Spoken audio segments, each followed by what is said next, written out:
Hi viewers, welcome to our channel. ప్రస్తుతం మనతో పాటు ఇమ్మంది రామారావు గారు సీనియర్ జర్నలిస్ట్ ఉన్నారు. వారితో ఒకసారి మాట్లాడదాం. సార్ నమస్కారం సార్. నమస్తే అండి. సార్, ఇవాళ చంద్రబాబు గారి ప్రమాణ స్వీకారం అని చూసాం. చాలా అద్భుతంగా అయితే జరిగింది సార్. అయితే ఈ సభకు మోదీ గారు రావడం చూసాం. అయితే గత కొన్ని రోజుల నుంచి కూడా చంద్రబాబు గారు ప్రమాణ స్వీకారానికి మోదీ గారు రాబోతున్నారు. మేబీ స్పెషల్ స్టేటస్ గురించి ఆయన ఏమన్నా అనౌన్స్ చేస్తారేమో, లేకుంటే పోలవరం ప్రాజెక్ట్ సంబంధించి, లేకుంటే రాష్ట్రానికి రావాల్సిన నిధుల గురించి ఆయన ఏమన్నా మాట్లాడతారేమో అని చెప్పేసి చర్చలు జరిగాయి. అందరూ ఎక్స్పెక్ట్ చేశారు. కానీ తీరా చూస్తే ప్రమాణ స్వీకారం అయిపోయింది, కానీ ఆయన ఎటువంటి ప్రకటన అయితే వీటి గురించి చేయకపోవడం అయితే కాస్త అందరూ కూడా డిసప్పాయింట్ అయ్యారు సార్. మరి దీనిపైన మీ ఒపీనియన్? నేను ఆద్యంతం చూశాను. బాగానే కన్నుల పండుగలాగా ఉంది, బాగా జరిగింది. అయితే ఇక్కడ నాకు ప్రధానంగా అనిపించినటువంటి కొంచెం ఇలా ఉంటే బాగుండేదేమో అని అనిపించినటువంటి సంఘటన ఏమిటంటే, మోదీ గారు ఎన్నికలు జరిగిన తర్వాత, ఫలితాలు వచ్చిన తర్వాత మొట్టమొదటిసారిగా మన ఆంధ్రదేశంలోకి వచ్చారు. అందున మన రాజధాని అమరావతికి వచ్చారు. ఆయన కూటమి విజయానికి ప్రతిస్పందిస్తాడని అనుకున్నాను. అంటే స్పందించవలసిన బాధ్యత కూడా ఉంది కదా. ఆంధ్రదేశంలో ఆ సీట్లు గెలుచుకున్నారంటే చిన్న విషయం కాదు, వెల్ గ్రోత్. అయితే అక్కడ కూటమి విజయానికి స్పందనగా తర్వాత ఈ సిరీస్లో పవన్ కళ్యాణ్ తీసుకున్నటువంటి సారథ్యానికి అభినందిస్తూ, ఇక్కడే నా చేత్తోనే ప్రారంభించాను కనుక ఈ రాజధాని పనులు శరవేగంతో పూర్తి చేసి ఆంధ్రప్రదేశ్ అగ్రగామిగా నిలుస్తుందని కోరుకుంటున్నానన్న మాట చెప్తే బాగుండేది. ప్రమాణ స్వీకార టైం కూడా 11:27 పెట్టారు. అంటే వీళ్ళు ఏం చేయాలంటే 11 గంటలకే సభ ప్రారంభించాలి. ఇద్దరు మాట్లాడేసరికి సరిపోతుంది, ఇద్దరు ముగ్గురు మాట్లాడితే సరిపోతుంది. మోదీ మాట్లాడతాడు, చంద్రబాబు నాయుడు మాట్లాడతాడు, పవన్ కళ్యాణ్ మాట్లాడతాడు. కూటమి సారథులు వీళ్ళు ముగ్గురే కదా. మాట్లాడితే వాళ్ళు ఎంతకాలం పడిన కష్టానికి ఇక్కడ వాళ్ళకి ఎంత సాటిస్ఫాక్షన్ ఉందో లేదో నాకు తెలియదు. కానీ ఈ పల్లకీలు మోసేటువంటి ఉంటారు కదా సైన్యం, వాళ్ళు మాత్రం వచ్చి ఏమిటా పవన్ కళ్యాణ్ ఎంత కష్టపడ్డాడు, మనం కూడా అంతే కష్టపడ్డాము, మన పార్టీ అనుకోకుండా అన్ని పార్టీలకి మనం జెండా మోసాము, జేజేలు పలికాం కదా, ఎందుకు మాట్లాడలేదు పవన్ కళ్యాణ్ కోసం అని వాళ్ళు అనుకుంటారు. అదేమిటా మీకు తెలుగుదేశం కార్యకర్తలు అయి ఉండి జీతం బత్యం లేకుండా నిస్వార్థంగా సేవ చేశాము అంటే మా తెలుగుదేశం గురించి కూడా మాట మాట్లాడి వాళ్ళ కార్యకర్తలు కూడా అభినందిస్తే బాగుంటుందని వీళ్ళు అనుకుంటారు అన్నమాట. ఇంకా బీజేపీ ఉన్నట్టయితే ఏదైనా ఒక మాట పురంధేశ్వరి చెప్తే బాగుండు, మాకిద్దరూ సహకరించారని. అది లేకపోవడం వల్ల నాకు ఏమనిపించిందంటే ఎక్కడో చిన్న వెలిది అనిపించింది. అది ఫుల్ ఫ్లెడ్జ్డ్ అంటే ఫెస్టివల్ లాగా అనిపించలేదు. అవసరం ఉంది అక్కడ. మీకు అమరావతి నిర్మిస్తాము, మీకు స్పెషల్ స్టేటస్ ఇస్తాము, లేదా రిలివెంట్గా ఉన్నటువంటి ఇంకేదైనా ఇస్తాము. ఎందుకంటే ఇప్పుడు ఊబిలో ఉన్నటువంటి ఆంధ్రప్రదేశ్ని మళ్ళీ బైక్ లేపాలి కదా.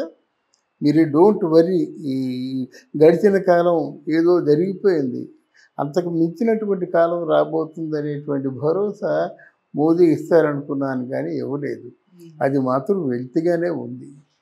తర్వాత వీళ్ళ ఈ ఫంక్షన్కి వాళ్ళ తాలూకు కేడర్ సైన్యం వాళ్ళ స్పందన కూడా స్పెసిఫిక్గా చూపిస్తే బాగుండేది.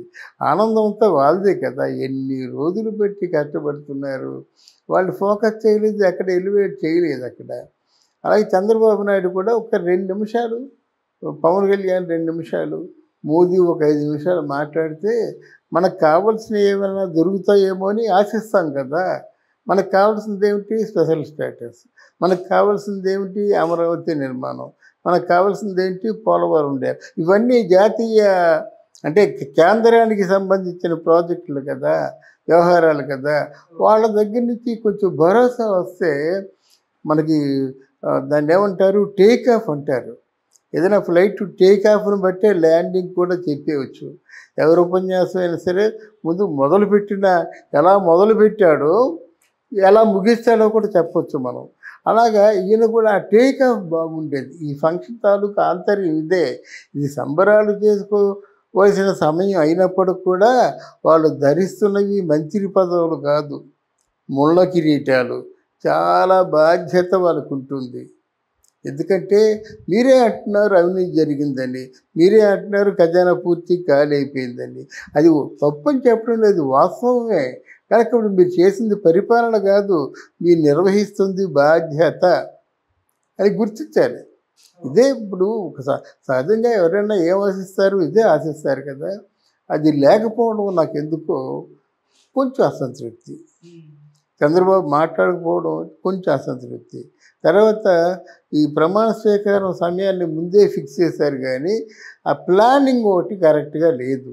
ఒక 20 minutes ముందు వస్తే బాగుండేది.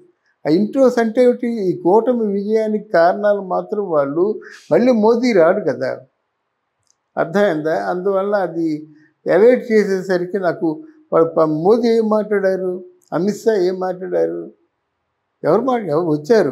అలాగే చీఫ్ గెస్ట్లను పిలిచిన తర్వాత వాళ్ళు వచ్చి వెళ్ళిపోవడం కాకుండా చిరంజీవి చేత లేకపోతే రజనీకాంత్ చేత కూడా ఒక ముక్క మాట్లాడిస్తే బాగుంటుంది.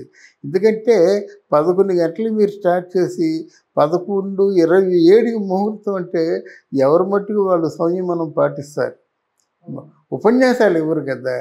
వచ్చింది అంటే ఇది చాలా ఆనందంగా ఉందో వాళ్ళ మనసులో ఏదైతే మాట ఉందో ఆ మాట ఒక ముక్క చెప్తే ఆగిపోతారు మాట. అది అంటే బాగుండేది, నిండుగా ఉండేదని నా ఉద్దేశం. అంటే సార్ ఇప్పుడు కాకపోయినా ఇది ప్రమాణ స్వీకారం కదా, తర్వాత మంచి అంటే పూర్తిగా స్టార్ట్ అయిన తర్వాత అనౌన్స్ చేద్దామని చెప్పేసి ఇప్పుడేం చెప్పకుండా ఉన్నారేమో. తర్వాత మీటింగ్స్ అవన్నీ ఏర్పాటు చేసుకొని వాటి గురించి మాట్లాడి ఒక పక్క ప్రణాళికలతో మంచిగా ప్రజల్లోకి అనౌన్స్ చేద్దామన్న ఆలోచన కూడా ఉండుండొచ్చు కదా. అది కాదండి, ఈ మోదీ గారు మళ్ళీ ఒకసారి మేము మీటింగ్ పెట్టుకుంటున్నాం రా అంటే రారు కదా. నడ్డా కానీ అమిత్ షా కానీ వీళ్ళందరూ ఉన్నారంటే, గడ్కరీ కానీ ఎంత పెద్ద మినిస్టర్లు వచ్చారండి, పెద్ద సమూహం కదా, విలువైన సమూహం. తర్వాత ఎలక్షను ఫలితాలు, దాన్ని రెస్పాండ్ అవ్వాలి కదా అన్నాను. ఎందుకంటే మోదీ కూడా బీజేపీ కూడా ఆంధ్రదేశంలో పునాది వేసుకుంది, ఆ ఆనందాన్ని వ్యక్తపరచాలి కదా. ఆంధ్రప్రదేశ్ని నేను ప్రత్యేకించి చూస్తాను, ఆంధ్రప్రదేశ్కి నా శాయశక్తుల సహకరిస్తాను, గెలిపించిన ప్రజలకు నా అభివాదాలని ఇది చెప్పాలి కదా. అది చెప్తే బాగుండేదని నా అభిప్రాయం. సార్ గతంలో లోకేష్ గారు తనకు ఒకవేళ మంత్రి పదవి వచ్చినా దాన్ని తిరస్కరిస్తాను అని చెప్పినట్టుగా మనకు వార్తలు వచ్చాయి. అయితే ఇప్పుడు మనం చూసుకుంటే నంబర్ 2 పవన్ కళ్యాణ్ గారు మంత్రి పదవి ఇవ్వగా తర్వాత నంబర్ 3 లోకేష్ గారికి అనౌన్స్ చేశారు. మరి దీని పట్ల మీ ఒపీనియన్స్? అంటే ఆయన ఏమన్నాడంటే, మొదటి నుంచి కూడా నేను పార్టీని మాత్రం నిర్మించుకుంటూ వెళ్తాను. ఎందుకంటే పార్టీలో సరైన వాళ్ళు అంటే వాళ్ళ ప్రజల మధ్య లేకపోవడం వల్ల ఆ కార్యకర్తలకి కొంత అసంతృప్తి ఉంది. నా దృష్టి అంతా పార్టీ నిర్మాణం వైపే దృష్టి పెడతానని చెప్పాడు మాట.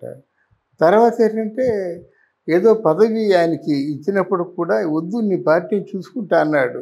అంటే అక్కడ అంటే ఆయన ఇచ్చిన పదవి పట్ల ఏదో ఒక అసంతృప్తి ఉంది మాట. అలా కాకుండా ఇప్పుడు రేపు కీలక శాఖలేవో పవన్ కళ్యాణ్కి లోకేష్కి ఇస్తా ఉన్నారు.